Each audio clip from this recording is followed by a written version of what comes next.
Saat ini, Anda sedang mendengarkan Radio Era Baru, Green Radio Line, Beyond the Limit.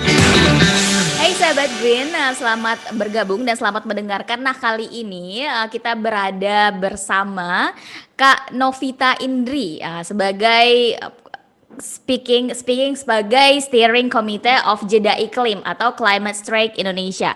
Nah, hari ini kita bakal ngebahas tentang climate change in Indonesia. Jadi isu climate change yang ada di Indonesia nih.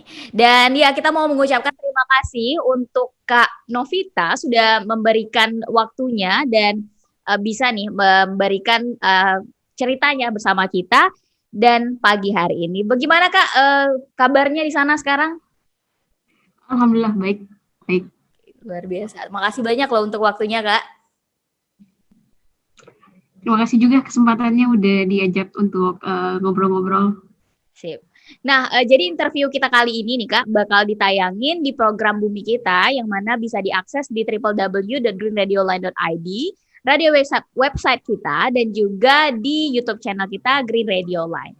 Nah, mungkin untuk pertama nih bisa Kakak perkenalkan diri untuk pendengar kita saat ini tentang nama ataupun sekarang tinggalnya di mana dan kegiatannya nih akhir-akhir ini apa? Oke, halo teman-teman semuanya. Aku Novita. Saat ini aku berdomisili di Jakarta. Walaupun sebenarnya aslinya aku bukan orang Jakarta sih, aku orang Sulawesi gitu kan yang merantau ke Jakarta. Saat ini aku kerjanya di salah satu NGO, itu menjadi salah satu dari peneliti di NGO tersebut gitu. Dan juga aku saat ini ngebantuin untuk Jeda untuk Iklim atau Climate Strike Indonesia. Jadi ya kurang lebih kerjanya ya muter-muter di situ aja. Oke, great. Dan kita mau tahu nih, jeda iklim itu apa sih, Kak? Dan aspirasi atau tujuan adanya jeda iklim itu apa? Oke, jadi sebenarnya jeda iklim itu sebuah gerakan ya. Jadi kita ini sebuah movement gitu. Yang mana memang terinspirasi, kalau teman-teman pasti udah tahu lah, familiar dengan nama dari Greta Thunberg gitu kan. Dia salah satu inisiator muda gitu kan yang melakukan school strike gitu dengan gerakannya Friday for Future. Nah, ketika di tahun 2019 dia berinisiasi mengadakan Global Climate Strike. Jadi itu merupakan aksi secara global yang cukup besar di tahun itu, dan di Indonesia kita melihat gitu bahwa ternyata wah vibes-nya nyampe ke kita nih gitu. Jadi beberapa teman-teman kemarin, beberapa CSO juga yang tergabung dalam gerakan ini, akhirnya kita sayang nih momentumnya kita dapat gitu kalau kita nggak ikutan. Jadi karena kita ini sebuah gerakan yang mana memang tujuan kita, nah kita pengen bikin movement terkait dengan climate gitu. Memang kenapa dengan climate gitu? Memang kenapa harus climate? Kan banyak banget tuh masalah-masalah lingkungan gitu. Ya, tapi ternyata ada banyak permasalahan lingkungan, tapi semua itu punya punya benang merah yang sama gitu, punya benang merah gitu. Dan antara satu masalah dan masalah itu saling keterkaitan, dan masalah iklim di Indonesia itu masih belum banyak orang yang memahami gitu, padahal ini masalah yang cukup serius dan urgent. Jadi dengan spirit itulah akhirnya kita beberapa CSO dan individu juga ada tergabung di dalamnya. Jadi ya udah kita berinisiasi membantu dan organize untuk terbentuklah Jeda untuk Iklim ini atau Climate Strike Indonesia, seperti itu. Wah, keren banget. Jadi jeda iklim itu sendiri berupa organisasi atau komunitas, perkumpulan atau apa nih, Kak? Kita kita sebuah gerakan ya. Jadi semua organisasi, baik individu, organisasi, walaupun itu mau di NGO internasional, lokal, segala, ataupun bahkan ada dari kampus juga gitu kan, yang pengen tergabung dalam gerakan Jeda untuk Iklim itu sangat welcome banget gitu. Dan maupun itu dari background manapun kita sangat menerima gitu. Yang penting mau join dan take a part dalam gerakan ini gitu. Dan karena kita percaya bahwa kolaborasi itu menjadi kunci utama dalam mencapai sebuah perubahan gitu, dan itu yang menjadi spirit yang kita bawa sampai sekarang gitu. Jadi ini merupakan sebuah gerakan yang kita terbuka buat siapapun yang mau gabung, yang tertarik, ayo kita jalan bareng, kita gerak bareng di sini. Keren. Nah, penasaran nih, berapa lama sih sudah Jeda Iklim ini terbentuk atau gerakannya itu ada di Indonesia, dan di mana gerakan ini pertamanya ada dan sekarang di mana-mana saja, di daerah mana saja begitu, Kak? Oke, jadi ini karena apa ya, berangkat dari vibes yang dari global ya, dari global itu di 2019.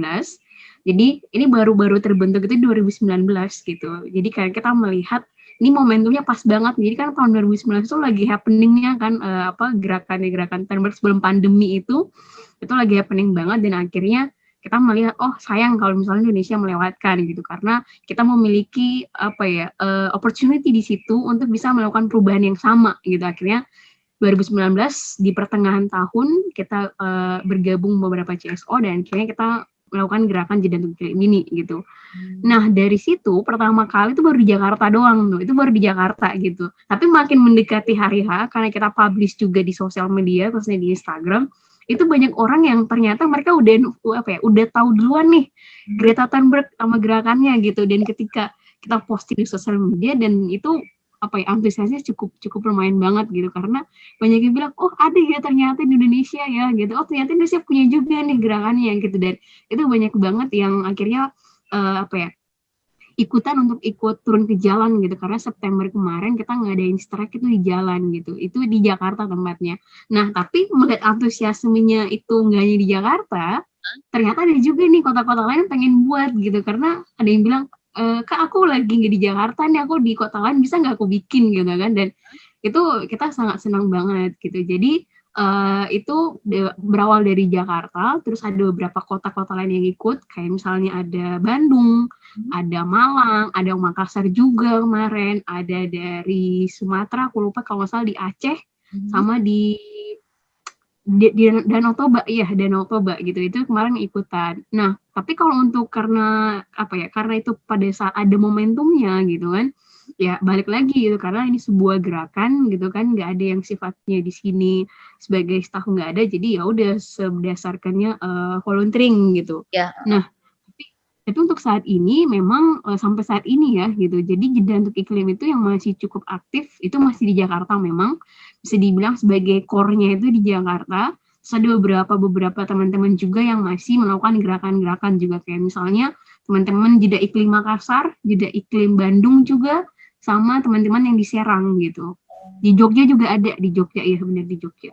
Oh berarti memang ada akun sosial media sendiri dan memang udah ada gitu ya gerakannya di sana, kayak yang Kakak bilang di Jogja segala macam. Yes, betul. Wah keren. Betul, sudah ada.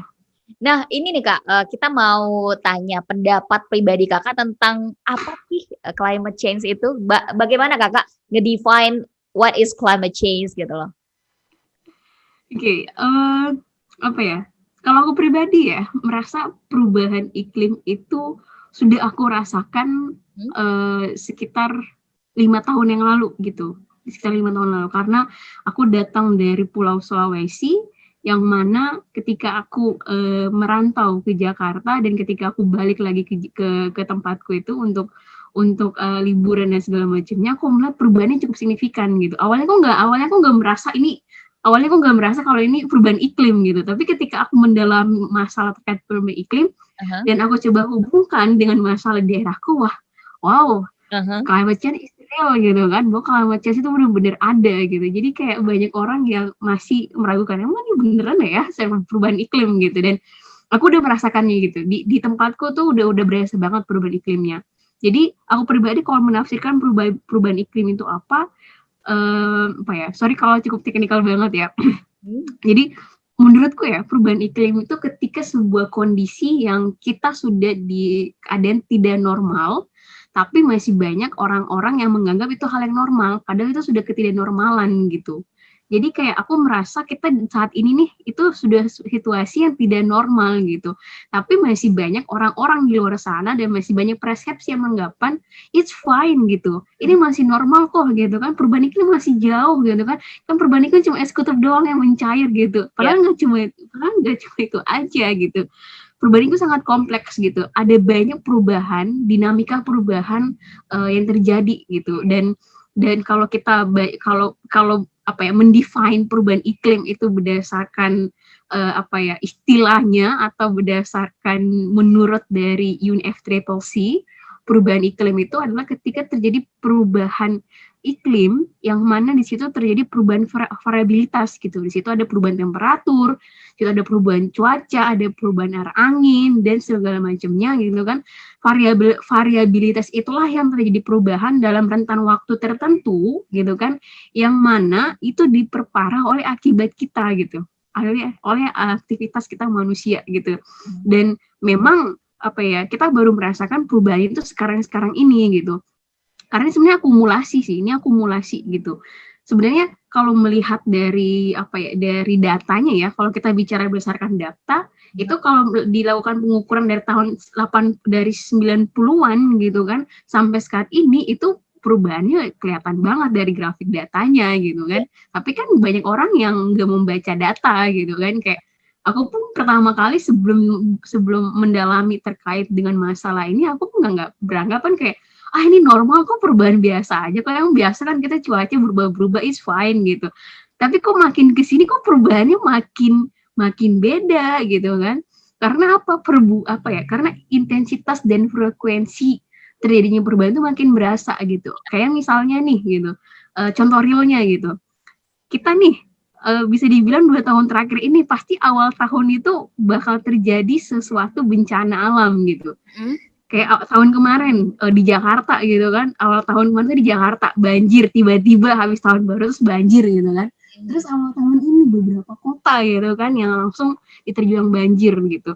Itu sebenarnya dampak akumulasi karena sudah terjadi intensitas dan frekuensi hujan, anomalinya itu kita udah nggak bisa prediksi gitu. Dan makin banyak curah hujan tuh yang bisa dibilang udah nggak normal gitu, yang intensitasnya itu udah nggak biasanya gitu, dan itulah yang sebenarnya saat ini kita rasakan. Tapi balik lagi masih banyak orang yang beranggapan bahwa kan Indonesia emang sering hujan, banjir gitu. Itulah letak kekeliruan kita gitu, karena sebenarnya kita di situasi yang sudah tidak normal, tapi kita masih menganggap itu hal yang normal gitu. Itu yang sebenarnya keliru gitu.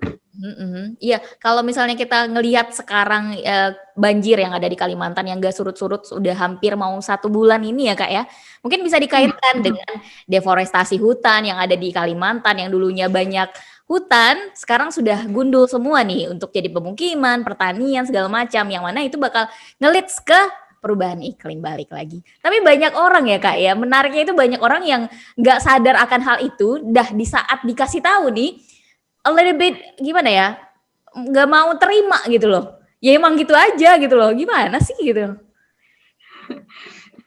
Iya, benar banget. Jadi gini, terkait dengan deforestasi gitu. Memang betul kita tidak bisa menghentikan perkembangan zaman gitu kan. Ketika makin banyaknya penduduk, otomatis akan banyak permintaan untuk pembangunan lahan dan segala macamnya gitu. Nah, di sini letak kekeliruan gitu, yang menurutku dari awal sistem kita yang keliru gitu, dan ini yang perlu kita harus benahi bareng-bareng gitu. Karena kenapa? Karena kita kalau melakukan pembangunan itu kita bukan mengikuti kontur lingkungannya gitu, tapi kita merubah semua lingkungannya sesuai apa yang kita mau gitu, bukan mengikuti kontur dan pola yang udah ada gitu, tapi kita merubah itu semua sesuai kehendak kita gitu. Jadi disitulah hilangnya fungsi hutan gitu. Jadi hutan itu bukan hanya berfungsi untuk menyediakan makanan, menyediakan oksigen, menyerap air gitu kan, menyerap karbon dan segala macamnya. Tapi itu juga dia punya value gitu kan, yang ketika itu diubah ya udah value-nya akan hilang, dan impact-nya itu mungkin saat ini tidak akan berasa. Misalnya kita tebangnya 5 tahun kemarin, itu nggak akan berasa tahun itu, tapi bakal terasa saat-saat ini gitu. Ketika alih fungsi hutan itu makin tidak terkendali, tidak ada perbaikan untuk itu, dan makin masifnya permintaan dan pertumbuhan penduduk gitu kan yang tidak balance gitu ya, maka dampak-dampak dari itu semua akan terakumulasi. Ditambah lagi dengan curah hujan yang katanya nih karena akibat curah hujan tinggi gitu kan, ya udah gitu, yang tadinya sebenarnya jangan disalahkan hujannya gitu. Hujannya ya dia akan tetap turun hujan gitu. Tapi ketika udah nggak ada lahan, nggak ada sesuatu yang bisa menampung curah hujan yang tinggi itu, ya udah dia akan memberikan impact gitu. Akhirnya terjadi banjir, landslide dan segala macamnya gitu. Jangan disalahkan banjirnya gitu. Jangan disalahkan hujannya, tapi kita harus melihat gitu letak kesalahan kita di mana gitu. Letak kita sebagai manusia di mana gitu. Dan tadi kenapa banyak di kita tuh udah dikasih tahu tapi kayak oh ya udah kayak nerima aja gitu kan. Sebenarnya sebenarnya ini tuh bukan sesuatu hal yang apa ya, yang kita harus menerima dengan lapang dada ya. Memang benar ini bencana, tapi kita harus melihat bahwa di situ ada campur tangan kita di situ gitu. Itu merupakan apa ya, bisa dibilang punishment atau dampak dari keserakan kita sebagai manusia yang akhirnya alam tuh kayak ngebalasnya tuh sekarang ini gitu. Kemarin kita tebangin hutannya gitu kan, kita alih fungsikan gitu kan, jadi apalah, jadi pertambangan segala macamnya. Terus kita nggak benerin gitu kan, alam mungkin saat itu nggak akan membalasnya, tapi dia akan membalasnya sekarang ini gitu. Dan satu lagi yang menurutku paling penting, yang paling krusial, kenapa banyak di kita itu yang ketika udah dikasih tahu gitu kan kayak oh ya udah, terus aku harus ngapain gitu kan? Bener. Itu adalah privilege gitu. Kita tuh beberapa orang tuh memiliki privilege yang mana dia beranggapan bahwa oh ya udah, kalau terjadi bencana ya mungkin di daerah itu aja gitu. Kita turut bersimpati gitu. Oh, aku kasih bantuan, aku kasih donasi gitu kan. Karena kita nih yang misalnya kayak orang-orang yang tinggal di perkotaan gitu ya, yang misalnya di daerah-daerah yang tidak terjadi bencana. Kita kan cuma bersimpati gitu kan. Karena kita memiliki privilege gitu. Karena kenapa gitu? Karena kita memiliki tempat tinggal yang nyaman. Benar. Kita memiliki tempat tinggal yang nyaman. Kita memiliki income yang jumlahnya pasti bakal masuk di tiap akhir bulan gitu. Kita masih bisa beraktivitas dengan baik, dengan nyaman gitu. Kita masih bisa mendapatkan makanan, kita tinggal ke pasar, kita tinggal belanja, itu kita dapat gitu. Karena kita memiliki privilege. Tapi orang-orang yang tidak memiliki privilege seperti kita gitu ya, mereka paling rentan gitu.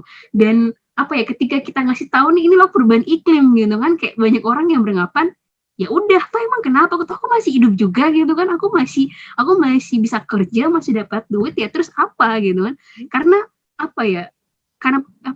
kita terbungkus oleh privilege itu gitu. Sebenarnya kalau seandainya privilege itu dihilangkan, ya udah, kita paling rentan banget terhadap semua dampak-dampak krisis lingkungan yang terjadi di kita gitu. Itu sih yang menurutku yang cukup krusial sih. Ya benar banget nih. Tapi juga permasalahannya misalnya nih masyarakat kadang ada juga sih faktor pendidikan sendiri ya Kak ya. Kalau misalnya kita mendapatkan isu lingkungan tentang hal berbagai ilmu tentang lingkungan di bangku sekolah, ya pastinya nggak hanya orang yang punya privilege yang tahu atau orang yang bergerak di bidang lingkungan saja, tapi semua masyarakat tahu akan gimana ya, urgensinya dari climate crisis sendiri. Misalnya kalau misalnya kita ngambil contoh masyarakat yang merasakan langsung dampak misalnya gitu. Mereka tahu nggak sih kalau misalnya ini dari dampak yang udah dibuat manusia di sana gitu loh, karena memang lahannya udah nggak ada ya gitu. Jadi gimana ya, mereka kalau ngomong tentang perubahan iklim kejauhan nih gitu loh. Mereka tahu itu karena nggak ada hutan lagi, tapi nggak tahu itu adalah dampak dari perubahan iklim. Gimana nih Kakak melihat ini sendiri gitu? Ya benar sih, itu benar banget faktor pendidikan juga. Jadi aku melihat bahwa ada gap besar yang mana antara orang-orang yang tahu perubahan iklim dan mencoba mengkaitkannya kayak masalah hutan, masalah persampahan, polusi, transportasi, dikaitin sama dampak perubahan iklim dan masalah lingkungan lainnya gitu. Ini orang yang paham. Sama orang-orang yang mereka terdampak tapi mereka nggak memahami bahwa ini dampak dari perubahan iklim, dari kerusakan lingkungan gitu. Mereka cuma tahu oh iya, hutannya ditebang gitu kan, jadi makanya pas hujan nggak ada yang nampung airnya, jadi ya udah langsung banjir, landslide gitu. Jadi memang masih ada gap besar gitu kan di antara orang-orang yang memahami sama orang-orang yang terdampak tapi tidak memahami gitu. Ya. Nah, ini sebenarnya masih menjadi PR bersama sih. Ini bukan cuma PR buat pemerintah aja, tapi buat semua orang gitu kan, baik dia secara individu, apakah dia expert di bidang tertentu atau memang dia seorang pengajar atau apapun itu gitu kan profesinya, gimana caranya kita harus mengambil bagian untuk mengisi gap ini gitu, supaya antara dua sisi ini gitu kan yang memiliki gap cukup besar, gimana caranya terisi gitu, biar orang-orang yang memahami ilmunya gitu kan, memahami permasalahannya, bisa mendeliver ke orang-orang yang terkena tapi nggak tahu ilmunya gitu, yang nggak memahami letak permasalahannya gitu. Dan ini yang sebenarnya yang aku lihat ini masih cukup masih cukup cukup kompleks gitu. Karena sebenarnya gini, karena itu banyak banget gerakan-gerakan gitu kan, komunitas, organisasi yang mereka udah bergerak di bidang lingkungan gitu. Mereka udah ngambil bagian, ada yang fokus di masalah sampah, ada yang fokus di masalah hutan, masalah biodiversity, udah banyak nih. Mereka udah ngambil bagian. Nah, tapi geraknya tuh masih sendiri-sendiri gitu. Nah, tinggal gimana caranya kita berkolaborasi dan berkomunikasi biar jadi nyatu nih gitu kan. Karena kita punya tujuan yang sama, kita pengen lingkungan yang baik, kita pengen hidup di bumi yang layak gitu. Nah, gimana caranya pesan itu semua gitu kan menjadi satu dan kita bisa mendeliver gitu.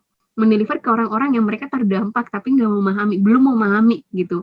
Dan balik lagi, kita bisa mengambil bagian gitu. Dan jeda iklim mencoba mengambil bagiannya di dalam permasalahan ini gitu. Karena aku bilang tadi, siapapun baik komunitas, organisasi, individu gitu kan, mau bergabung, mau ngambil bagian, silakan. Kita sangat terbuka dan sangat welcome banget. Apalagi ditambah dengan sekarang gitu kan, dengan sosial media kita yang sangat terbuka banget, bisa dibilangnya dunianya ya udah tanpa batas gitu kan, antara dunia nyata sama dunia maya itu udah sebelah-sebelahan gitu. Nah, tinggal gimana caranya kita manfaatkan gitu privilege yang kita punya gitu kan, kesempatan yang kita punya gitu kan, untuk gimana caranya kita mengisi kekosongan antar gap ini sih, kayak gitu. Nah, benar banget. Kalau misalnya kita berbicara tentang isu climate change, itu kan memang isu yang besar ya di internasional, di dunia begitu kan.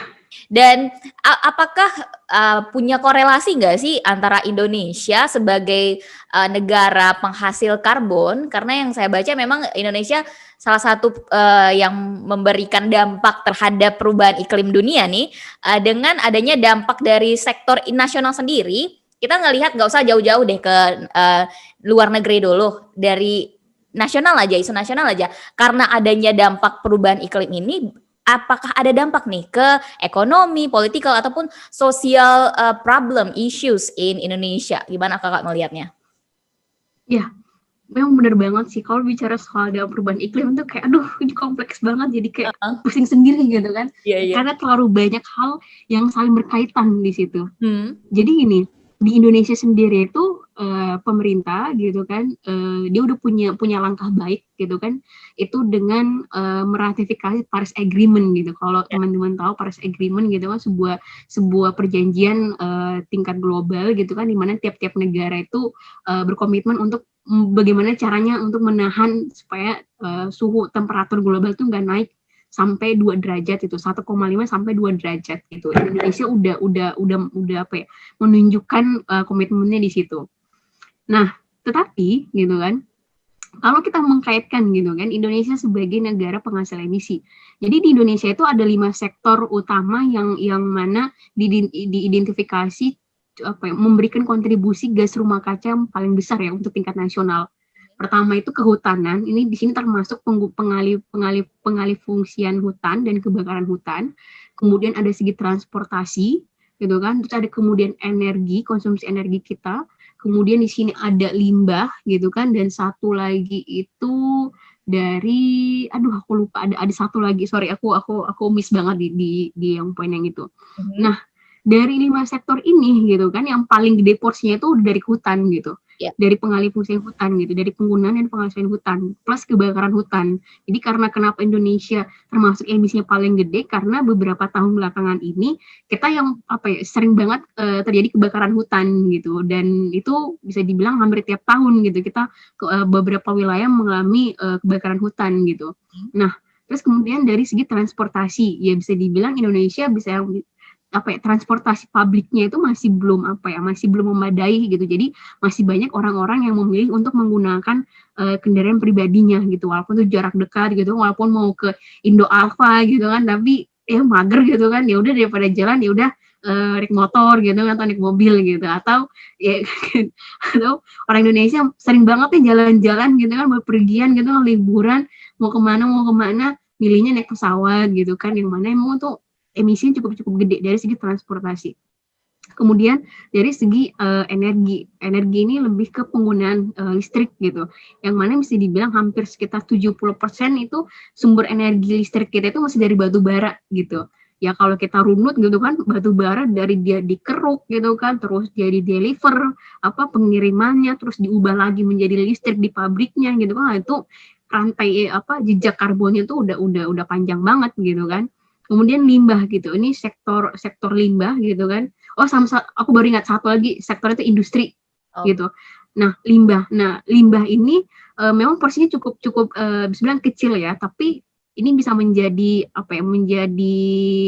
hal yang bisa backfire kalau misalnya kita nggak mentekalnya dari sekarang gitu. Ya. Karena masih banyak persepsi di kita kalau sampahnya organik ya udah dibuang aja kok nanti akan terurai dengan sendirinya gitu.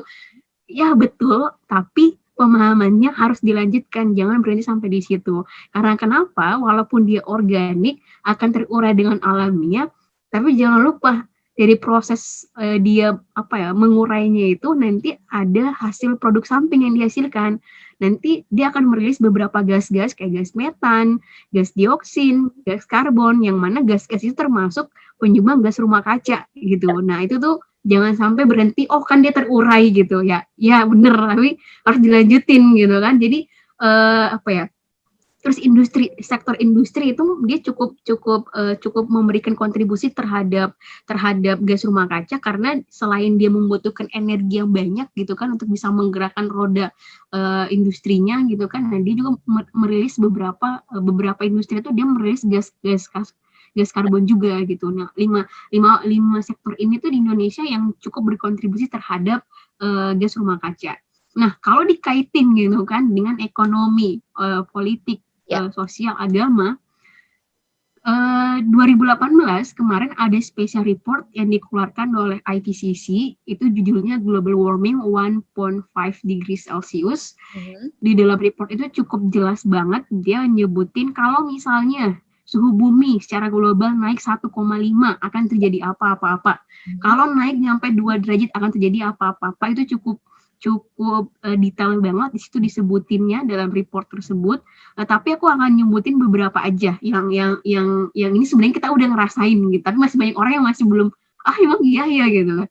Pertama adalah Indonesia itu kita termasuk negara kepulauan yang mana di beberapa wilayahnya itu termasuk dataran rendah.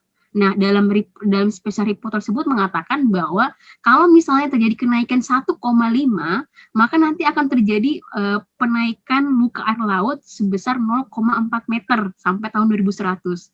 Kalau kita naik sampai 2 nih gitu kan, itu nanti bakal ada kenaikan sampai 0,46 meter sampai tahun 2100. Tapi kenaikannya ini jangan disamain kayak kenaikan air ya 0,4 meter ya. Ini beda gitu, karena ini es yang dikutip mencair gitu, jadi akan terjadi penambahan volume muka air laut gitu, dan wilayah-wilayah yang memiliki dataran rendah ketika terjadi air pasang udah tuh kemungkinan untuk banjiroknya dan tenggelamnya itu besar banget. Kedua adalah di Indonesia itu frekuensi dan intensitas La Nina dan El Nino-nya itu makin nggak bisa diprediksi gitu. Kadang kemarauannya lebih panjang, hujannya lebih pendek, atau kebalikannya, musim hujannya lebih panjang, kemarauannya lebih pendek. Nah, itu sebenarnya sesuatu hal yang beberapa belakangan ini udah kita nggak prediksi lagi gitu.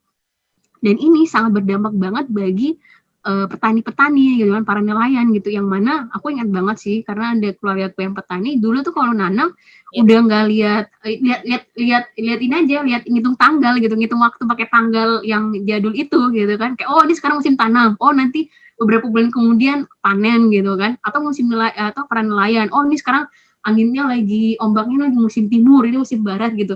Nah saat ini tuh kita udah nggak prediksi gitu, udah nggak bisa diprediksi tuh.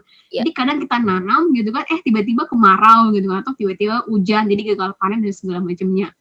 Terus kemudian adalah yang dampak paling akumulatif dari itu semua adalah bahkan akan memberikan distribusi terhadap perekonomian gitu.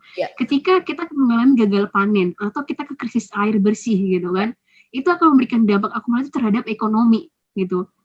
belum lagi masalah kesehatan gitu kan. Apalagi kemarin di awal-awal pandemi banyak banget kaitan antara pandemi ini dan perubahan iklim yang memiliki korelasi gitu kan. Nah, beberapa waktu sekarang ini tuh pemerintah Indonesia tuh sangat mengedepankan ekonomi. That's good. Aku sangat support itu untuk sebagai pemulihan ekonomi. Tetapi yang menjadi keliru adalah ketika pemerintah terlalu banyak mengeluarkan kebijakan untuk ekonomi, tapi tidak dibarengi dengan kebijakan untuk perbaikan lingkungan gitu. Dan ini yang menjadi yang perlu di-highlight kita bersama gitu. Buat apa kita memiliki ekonomi yang bagus, tingkat pendapatan per kapita tinggi, tapi lingkungan kita rusak gitu. Karena apa? Akan makin banyak nih bencana-bencana yang terjadi. Yang akan terjadi, otomatis kita butuh duit dong buat gimana caranya kita perbaiki lingkungan itu. Kita menolong korbannya dan segala macamnya gitu. Dan ini yang perlu di breakdown bareng sih, apa yang dimaksud dengan ekonomi itu gitu. Ketika hanya berupa materi doang, hanya soal duit doang, tapi ketika lingkungan kita rusak, ya udah kita mau kemana? Karena semuanya itu kita ngambil dari lingkungan gitu. Yang ngegerakin roda industri itu semua bahan bakunya ngambil dari mana sih? Dari lingkungan kan. Dan ketika lingkungan kita rusak, ya udah mau seberapa banyak duit kita punya gitu kan, tapi kalau lingkungan kita rusak ya udah bakal habis duitnya buat benerin lingkungan gitu. Dan itu yang perlu kita sadari bersama gitu. Dan terkait lagi dari masalah politik, aduh ini ribet banget sih kalau masalah politik gitu. Apalagi ada beberapa kebijakan yang dikeluarin yang mana kalau kita telaah itu sebenarnya tidak memberikan support terhadap lingkungan, justru malah lebih ke support ke investornya gitu. Biar investornya lebih abuse lagi terhadap lingkungannya gitu. Dan ya seperti itulah ya, cukup ribet lah kalau udah dikaitin sama masalah politik seperti itu.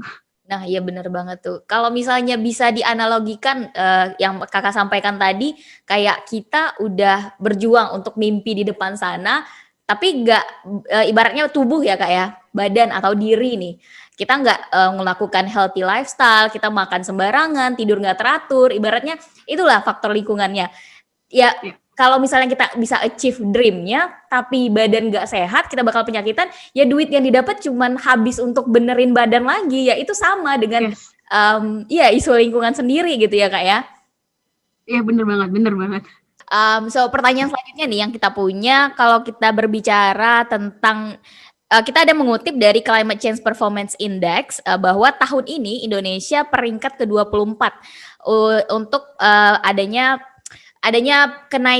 gimana ya, perubahan yang lebih baik nih dari tahun sebelumnya, yaitu 2020 di peringkat ke-39 di dunia begitu ya kak, dan juga mendapatkan medium rating for climate mitigation. So gimana nih kakak ngelihat ini sendiri, peningkatan dalam jejak karbon ini dalam ranking Indonesia sendiri di komitmen dari pemerintah untuk mengatasi climate change, bagaimana nih? Tadi kita udah nyinggung tentang komitmen segala macam gitu. Oke, yang pertama ya kita harus apresiasi bareng-bareng gitu kan, bahwa dengan pemerintah meratifikasi Paris Agreement berarti udah ada langkah kayak ini masalah gitu kan, jadi bagus gitu. Dan dalam ratifikasi itu Indonesia menargetkan adanya penurunan gas rumah kaca itu sebesar 29% di tahun 2030, atau bisa menyampai 41% di tahun yang sama kalau kita pergi sama secara internasional gitu. Dan itu komitmennya gitu kan.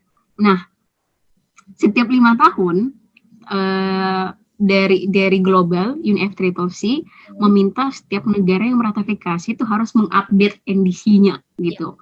Dan Indonesia dari statement yang KLHK menyatakan bahwa mereka tidak akan menaikkan targetnya gitu, jadi bakal tetap segitu gitu. Hanya katanya gitu kan, karena sampai sekarang itu belum disubmit, NDC terbarunya itu belum disubmit, batasnya nanti tuh di Maret gitu. Dan katanya gitu kan mereka kan lebih ambisius gitu di bagian mitigasi dan adaptasi gitu. Tapi di sini aku nggak akan mendeliver gitu kan, bahwa itu nggak segitunya gitu, harusnya kita lebih gini, itu enggak. Aku bakal coba netral di sini, jadi silakan nanti teman-teman bisa browsing sendiri gitu kan terkait dengan kebijakan-kebijakan yang dikeluarkan oleh pemerintah gitu. Tapi dari aku pribadi, aku melihat bahwa kalaupun Indonesia udah naik tingkat gitu kan, dari peringkat 30 sekian menjadi 20 sekian, berarti menunjukkan bahwa apa ya, itu balik lagi sih gitu kan, harus melihat dari sudut pandang yang mana gitu kan. Kalau melihat dari sudut pandang aku yang memang bergerak di bidang NGO gitu kan, yang memang cukup mengkritisi terkait dengan kebijakan Indonesia, aku menyatakan bahwa kita jangan terlena dengan itu gitu kan. Walaupun kita naik peringkat, ya kita perlu melihat lagi gitu kan, apa yang perlu di highlight gitu kan dari kebijakan itu gitu. Tapi kalau misalnya dari sudut pandang orang awam gitu kan, yang tidak mendalami, yang tidak nyampe mengkulik-kulik gitu kan terkait dengan kebijakan iklim Indonesia, menganggap oh wah that's good gitu kan, that's good job gitu.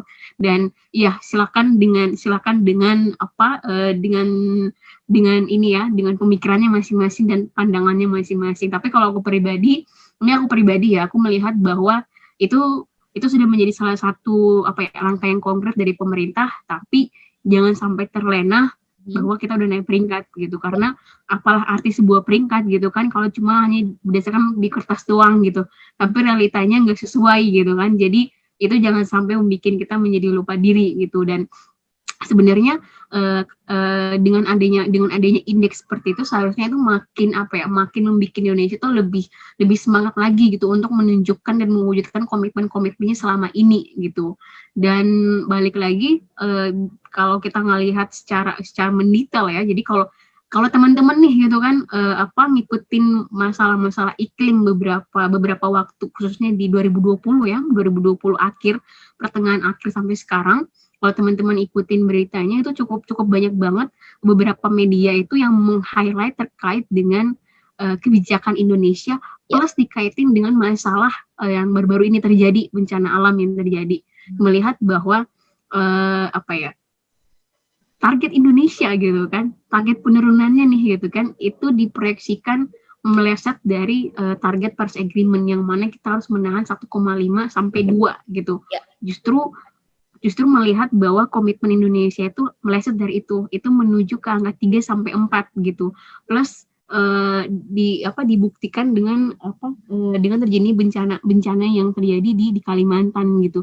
Memang masalah di Kalimantan itu kompleks ya, cukup kompleks gitu. Tapi ketika kita merunut gitu kan, bahwa curah hujan yang tinggi itu, yang katanya ini karena curah hujan yang tinggi itu apa gitu kan, itu bukan hanya sekedar anomali cuaca ya, tapi itu udah dampak dari perubahan iklim gitu. Karena Indonesia termasuk negara yang cukup vulnerable terkait dengan perubahan iklim, karena bahkan banyak banget terjadi bencana-bencana yang diakibatkan oleh hidrometeorologi gitu kan, kalau misalnya kita nggak melakukan aksi serius gitu. Dan ya itu sih jawaban aku.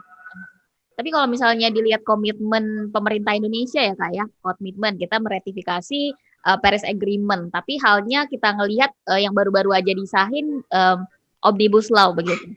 Ini kan banyak para saintis, para expert di bidang lingkungan yang merasa ini akan menimbulkan dampak yang semakin parah untuk isu lingkungan yang ada di Indonesia.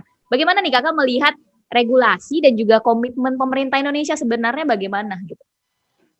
Ya, kalau bicara soal komitmen gitu kan, oh ya kita berkomitmen kayak gini-gini, tapi realitanya banyak juga mereka ngeluarin kebijakan-kebijakan yang bertolak belakang gitu dengan komitmen itu sendiri gitu kan.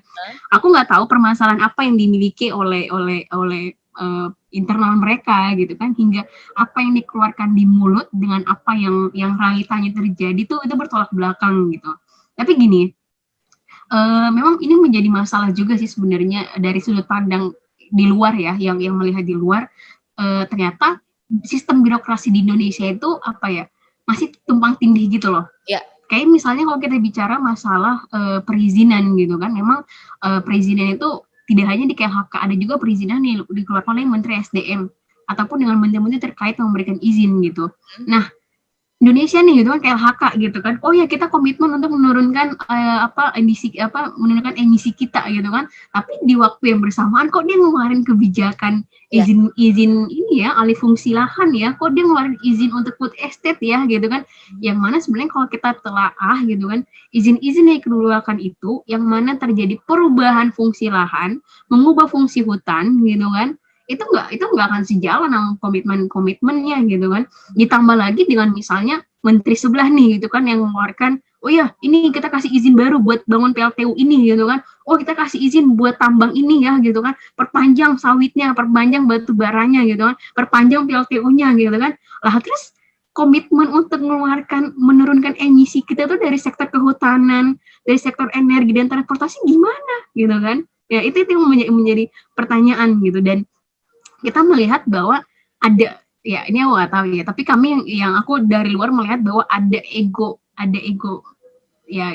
masing-masing bidang lah ya, kayak oh ini kan emang ini kan tupoksi kita gitu kan, ya udah kita ngeluarin kebijakan ini gitu kan, ya udah kementerian sebelah ngeluarin kebijakan yang mana itu nggak relevan dengan komitmen iklim Indonesia gitu kan, karena untuk masalah iklim itu tupoksinya di KLHK gitu kan. Nah tapi kan kalau kita bicara soal iklim, kan aku bilang tadi ada 5 sektor gitu, yang mana 5 sektor ini akan berkaitan dengan kementerian-kementerian yang lain gitu. Nah, sedangkan ada beberapa kementerian ini tuh yang dia nggak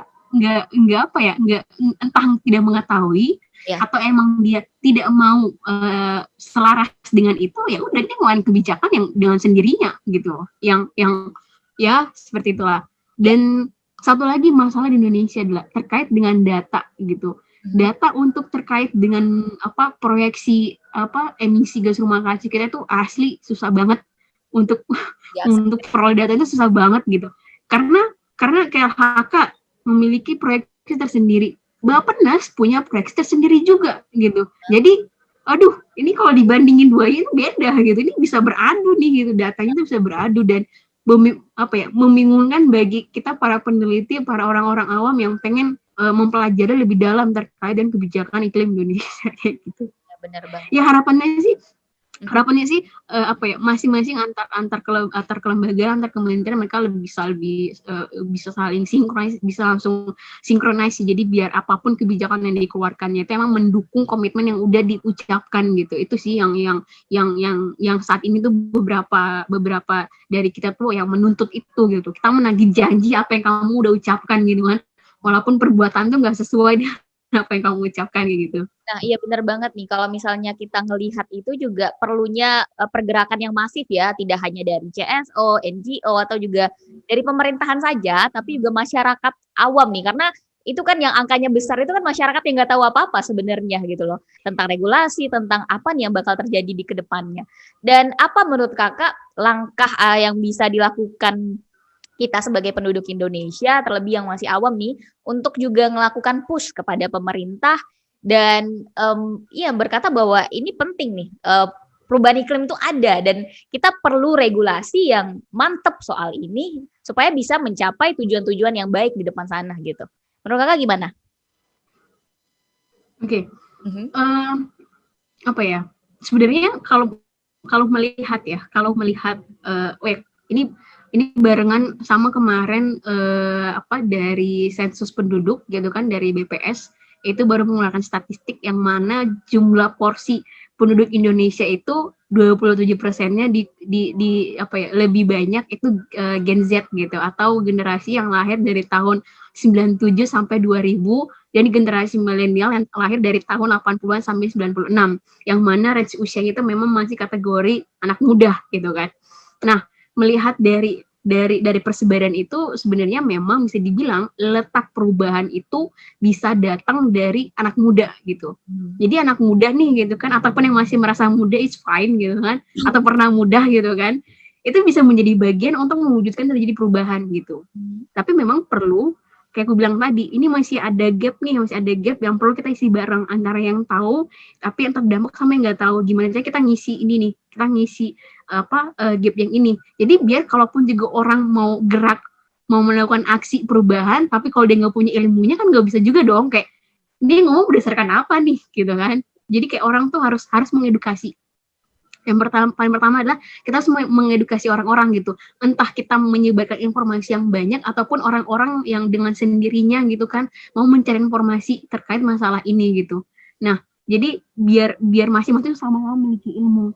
Dan ketika kita mendeliver aksi kayak oke, kita mau mengadakan aksi kreatif nih dengan turun ke jalan menuntut pemerintah untuk misalnya deklarasi darurat iklim gitu. Orang-orang akan dengan sukarelanya bakal join karena mereka tahu permasalahannya, mereka tahu ilmunya gitu.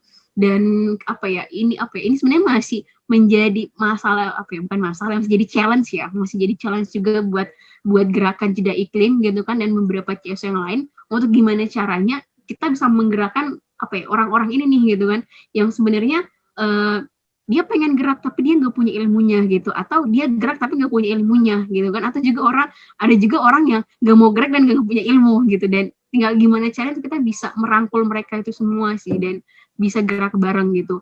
Dan dengan melihat situasi yang sekarang gitu kan, dengan segala fasilitas yang kita miliki gitu kan, sebenarnya peluang untuk mendapatkan informasi itu besar banget gitu, gede banget gitu. Tinggal gimana caranya kita mau dengan sendirinya melakukan atau enggak gitu. Jadi memang balik lagi ke individunya gitu. Tapi syukurnya gitu kan, dengan adanya pandemi ini gitu kan, ini salah satu positif dari pandemi ya. Makin banyak menyadarkan orang-orang untuk menerapkan green lifestyle gitu, melakukan perubahan perilaku hidup yang lebih ramah lingkungan. Dan itu plus, jadi itu nilai plus yang kita centang bahwa oke, ternyata udah banyak nih gitu kan yang peduli gitu. Tinggal gimana caranya kita lebih mempush mereka lagi bahwa sebenarnya perubahan itu tidak hanya dan tidak selalu datang dari individu aja, tapi kita bisa gerak bareng, masing-masing individu bisa gerak bareng untuk mendorong sebuah perubahan yang sistematis gitu. Jadi masyarakatnya udah berubah nih, tapi pemerintahnya masih gitu doang gitu. Jadi letak permasalahan bukan di individu, tapi di pemerintahan. Jadi gimana caranya harus ada perubahan sistem gitu. Sistem itu meliputi individu, ada stakeholder di situ, dan ada private company di situ. Karena banyak banget nih narasi-narasi yang dikeluarkan oleh stakeholder atau pemerintah. Oh iya, masyarakat harus mengubah pola hidupnya gitu kan. Jangan buang sampah sembarangan gitu kan, dan segala macamnya. Oke, masyarakatnya udah berubah nih gitu kan. Tapi kok pemerintahnya nggak berubah gitu. Letak permasalahan di mana? Berarti bukan di kita gitu, bukan di kita. Letak perubahannya adalah di sistemnya gitu. Dan kita merupakan bagian dari sistem itu, dan kita harus mendorong supaya terjadi perubahan yang lebih sistematis lagi gitu. Jadi yang berubah itu nggak hanya kita aja, tapi semua gitu yang berubah. Nah itu baru bisa perubahan yang benar-benar perubahan yang kita inginkan itu bisa tercapai kayak gitu. Dan itu memang butuh effort dan waktu dan yang kesabaran yang luar biasa untuk bisa mewujudkan perubahan itu gitu. Dan aku juga menyampaikan terima kasih juga buat teman-teman di luar sana yang mendengarkan ini gitu kan, yang udah melakukan perubahan gaya hidup gitu kan. Jangan khawatir, walaupun memang kadang kayak ini aku capek sendiri nih, kayak aku sendiri doang yang berubah gitu kan. Jangan khawatir, kamu nggak sendiri gitu. Banyak banget orang-orang di luar sana yang udah melakukan perubahan. Tinggal gimana cara kita ngumpulin nih orang-orangnya gitu kan, yang udah ngelakuin perubahan, kita kumpulin nih gitu kan, biar kita mendorong terjadi perubahan yang lebih sistematis gitu. Benar-benar keren banget penyampaiannya. Mungkin yang terakhir nih Kak, apa sih closing statement Kakak dan pesan nih pada pendengar Green Radio Line saat ini? Oke, yang pengen sampaikan adalah terima kasih banyak nih yang buat dengerin gitu kan, karena teman-teman yang dengerin ini pasti di dalam hatinya tuh udah ada ilham gitu kan. Oke, aku mau melakukan perubahan, aku mau melakukan sesuatu buat lingkungan gitu. Dan terima kasih banyak udah dengerin gitu kan, karena dengan kamu dengerin ini tuh kamu udah checklist 1 gitu kan. Aku udah mengedukasi diriku sendiri gitu. Tapi nextnya adalah gimana caranya itu nggak hanya berhenti di kamu gitu. Gimana caranya apa yang kita udah dengar, informasi yang kita udah dapat gitu kan, dengan data dan fakta, bukan hoax segala macam, kita sampaikan ke orang lain gitu. Mungkin dia belum tahu gitu kan, ya kita sampaikan, kita sebarluaskan gitu. Informasi-informasi, hal-hal baik kita sebarkan gitu, biar itu nggak hanya berhenti di kita gitu, dan itu bisa banyak orang lagi yang lebih mendengarkan dan terinfluence gitu. Dan karena semakin banyak orang yang mendengarkan, semakin banyak orang yang tahu, kayak aku bilang tadi, perubahan itu akan cepat terjadi. Dan itu yang kita harapkan gitu. Dan selain itu adalah Kadang kalau diminta closing statement tuh kan aku bingung gitu harus ngapain gitu, karena sebenarnya aku tahu gitu bahwa sebenarnya orang-orang di luar sana tuh udah melakukan perubahan gitu, tapi kadang memang kita ada di satu titik dan aku sering ngalamin kayak aku udah berubah gitu kan, tapi perubahan itu kok nggak datang-datang gitu kan, jadi aku harus ngapain gitu. Disinilah power yang kita punya, privilege yang kita punya, opportunity yang kita punya, kita keluarkan gitu. Oke, untuk kesejahteraan diri sendiri, keluarga, oke, itu nomor satu. Tapi jangan lupa gitu, ada orang-orang di luar sana yang mereka sangat bergantung sama kita, yang mereka nggak memiliki privilege kayak kita, yang mereka nggak memiliki power kayak kita gitu kan. Yang itu yang harus kita menyambungkan lagi gitu kan, suara-suara mereka gitu. Mungkin saudara-saudara kita di sana yang mereka terdampak gitu kan, yang belum memiliki ilmunya dan informasinya, tapi kita yang tahu informasinya, ya gimana caranya kita harus bisa menyampaikannya gitu kan. Kita yang memiliki profesi di bidang apapun itu gitu kan, kita bisa manfaatkan itu, dan itu bisa menjadi salah satu media atau sebuah jalan gitu kan untuk kita bisa mencapai perubahan bersama gitu. Dan yang paling penting adalah kita harus makin mengeratkan komunikasi dan kolaborasi gitu, karena kalau gerak-gerak sendiri ya itu bakal capek, tapi biar nggak powerless ya, kita gerak bareng, kita jalan bareng gitu biar lebih powerful gitu. Itu aja sih dari aku, dan thank you banget udah dengerin gitu kan, jangan lupa disebar-sebarin gitu kan. Dan yang paling penting adalah perubahan itu selalu datang dari diri sendiri dan ajak orang lain, dan ya kita harus mendorong terjadinya perubahan secara sistematis. Iya, keren banget. Nah, terima kasih banget nih Kak untuk sharing-sharingnya dan cerita luar biasa yang Kakak bagikan kepada kita pendengar Green Radio Line, dan semoga nih dari apa yang Kakak sampaikan akan ada perubahan kecil secara kesadaran dan juga membagikan itu kepada orang lain begitu, dan ya untuk kembali nih menyelamatkan bumi dari perubahan iklim yang tidak mungkin terjadi tapi sudah terjadi saat ini begitu. Dan ya, terima kasih Kak, stay healthy, keep the good work and keep inspiring people to make a change ya. Thank you. Nah, sekian sahabat Green Bumi kita hari ini, terima kasih sudah mendengarkan, jangan lupa di like dan juga subscribe di YouTube channel kita. Terima kasih.